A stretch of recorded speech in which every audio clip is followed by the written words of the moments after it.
এই প্রচণ্ড গরমে এত ঝাল ঝাল করে ইলিশ মাছ রান্না করেছি, গরমের সাথে সাথে মনে হয় আমার মাথাটাও গুলিয়ে গেছে।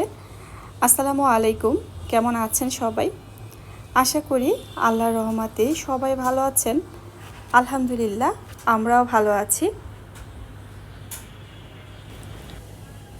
বেশ কয়েকদিন পরে ভিডিওতে নিজের ভয়েস দিচ্ছি, আর ভালোই লাগছে। মনে হচ্ছে এতদিন পর যেহেতু কথা বলছি, আপনাদের সবার সাথেই মনে হয় কথা বলছি। আর হয়তো আপনারাও আমার কথাগুলোকে মিস করেছেন, যেহেতু এতদিন কোনো কথাই শুনেননি ভিডিওতে। তো মিস তো তারাই করবেন যারা আমাকে ভালোবাসেন।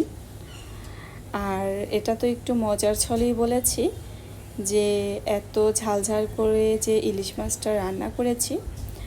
আসলে মরিচ দিয়ে এভাবে ইলিশ মাছটা রান্না করতে ইচ্ছে হয়েছে।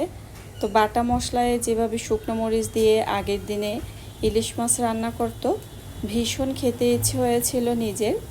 এই কারণে আসলে মরিচগুলোতে তেমন বেশি একটা ঝাল নেই, তবে দেখতে কিন্তু খুবই লালচে। তো এখানে সামান্য কয়েকটু রসুন দিয়েছি, যদিও আমি মাছ রান্নাতে এতগুলো মরিচ কিন্তু সব ব্যবহার করব না।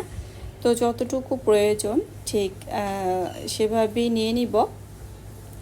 তো এভাবে করে কিন্তু ব্লেন্ডারে মোটামুটি যতটুকু সম্ভব আমি মিহি করে নিয়েছি। তারপরও বিচিগুলো কিন্তু আস্তে আস্তে অনেকটা রয়ে গিয়েছে।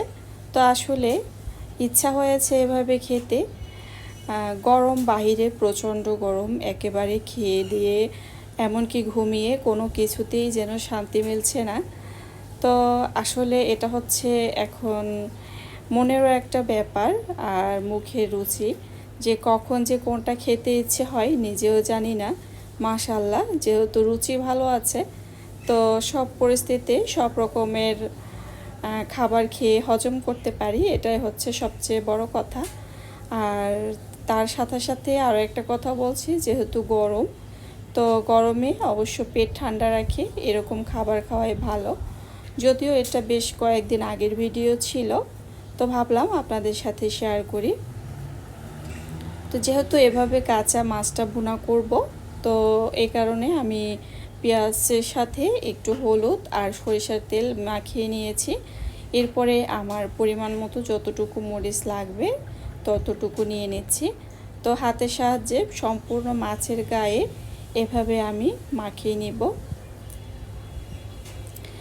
আগেকার যখন মাকে দেখেছি পাটায় বেটে তারপরে মরিচ পাটায় বাটতো, তারপরে তরকারি মাছ মাংস রান্না করত, তো সেই যে মজা সেটা কিন্তু এখন আর আমরা পাচ্ছি না। তো যাই হোক, আমরা তো এমনিতেই আলসে, অনেক আলসে, এটা বলে আর শেষ করা যাবে না। তাই আর কি, আর যে প্রযুক্তি বের হচ্ছে, এমনিতেই তো আলসে, তারপরে প্রযুক্তির কারণে আমরা আরও আলসে হয়ে যাচ্ছি। যেমন এই যে মরিচ দিয়ে খেতে ইচ্ছে করছে, একটু চাইলে মরিচ কিন্তু বেটেই নিতে পারতাম, কিন্তু ব্লেন্ডার আছে যে। তো এই তো বললাম, বিভিন্ন প্রযুক্তির কারণে আমরা আরও আলসেমি হয়ে যাচ্ছি।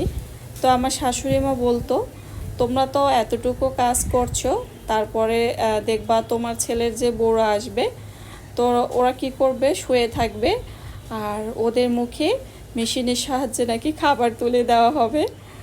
আসলে তখন কিন্তু মায়ের যে কথাগুলো বলছিল, তখন হেসেছি, আর সেই কথা মনে পড়ে এখন আবারও একটু হাসলাম। সত্যি কথা, হয়তো সামনে সেরকমেরই দিন আসবে যে শুয়ে থাকবে আর মেশিনের সাহায্যে মুখের ভিতরে খাবার তুলে দিবে। আর ভালো লাগছে দীর্ঘদিন পর আপনাদের সাথে কথা বলছি, তবে মাঝে মাঝে একটু কোথাও যেন মনে হচ্ছে থেমে যাচ্ছি। দীর্ঘদিন যে কথা দেওয়া হচ্ছে না, আপনাদের সাথে শেয়ার করা হচ্ছে না, এই কারণে। তো মাছটা যেহেতু রান্না করব, পুরো মাছটা কিন্তু আমি সরিষার তেল দিয়ে রান্না করছি। তো সামান্য একটু তেল দিয়ে কড়াইটাকে ভালো করে গরম করে নিচ্ছি।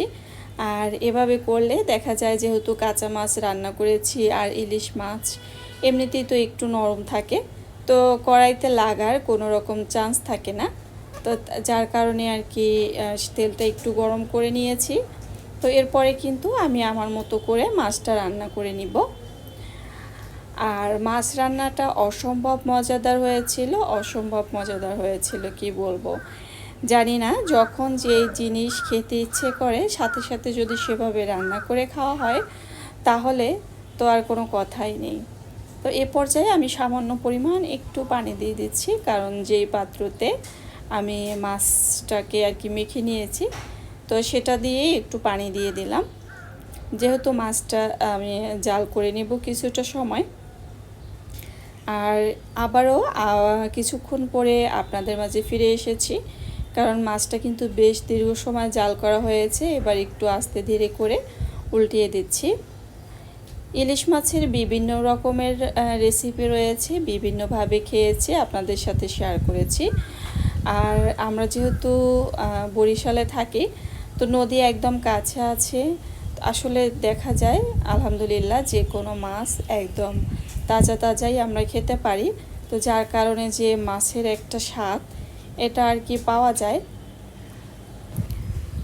ভিডিওটি দেখতে দেখতে এই পর্যায়ে যারা চলে এসেছেন অথচ একটা লাইক দিতে ভুলে গিয়েছেন, যদি আপনাদের ভালো লাগে তাহলে ভিডিওতে একটা লাইক দিয়ে দিবেন। আর নতুন করে যারা দেখছেন আপনারা চাইলে আমার চ্যানেলটি সাবস্ক্রাইব করে আমার পাশেই থাকতে পারেন।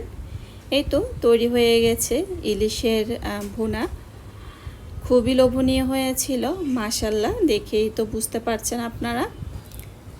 আমাদের বরিশালে প্রচণ্ড গরম পড়তেছে, মানুষের একদম নাজেহাল অবস্থা।